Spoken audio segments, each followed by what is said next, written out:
Удавени во долгови, јавните предпријатија во Охрид се најголем проблем кој општината го наследила од претходната локална власт. Своевремено, тогаш актуелните директори на сите јавни предпријатија успеале да направат милионски долгови изразени во евра.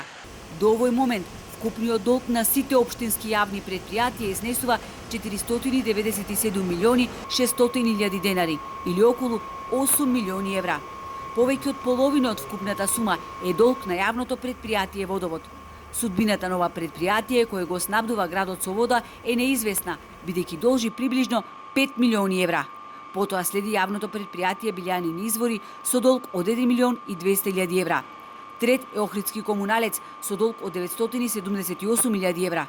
Иако Нискоградба е единственото предпријатие со одблокирана жиросметка, и тоа должи 762 илјади евра. Градски пазар се соочува со долг од 39 илјади евра.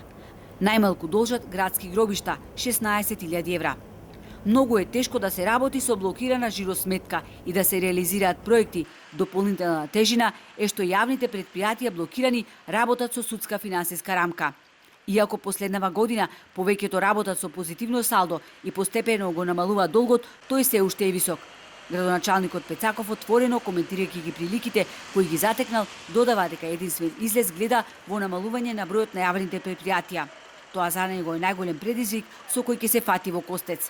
Главните работи што сакам да ја направаме намалување на бројот на јавните предпријатија и намалување на трошковите и рационализација на трошковите на јавните. Како што одблокиравме општината, така да ги ставиме и сите останати јавни предпријатија во функција. Општина Охрид, која повеќе од деценија работеше со блокирана жиросметка и улеснета општинска каса, повеќе нема долгови. Тоа значи дека го решивме најгорливиот проблем на општината и успеавме да го завршиме процесот на раздолжување, вели Пецаков. Од денешен аспект општина Охрид одблокирана сметка и во наредната година пренесуваме 227 милиони денари или околу 4 милиони евра, што е огромен успех за нас и за станување конечно на општината на здрави нозе, што значи реализирање на многу инфраструктурни проекти без никаква помош од владата или од било кој министерство. Изградата на катна гаража и целосно нов лик на плоштадот Кушевска република кај Чинарот се двата проекти кои Пецаков најави дека ќе ги реализира до крајот на овој градоначалнички мандат. Обновата на плоштадот Кушевска република е капитален проект вреден 47 милиони денари. Според нацртот, плоштадот треба да добие модерен изглед со нова урбана опрема, канделабри, осветлување со лед светилки, фонтана, многу садници и клупи.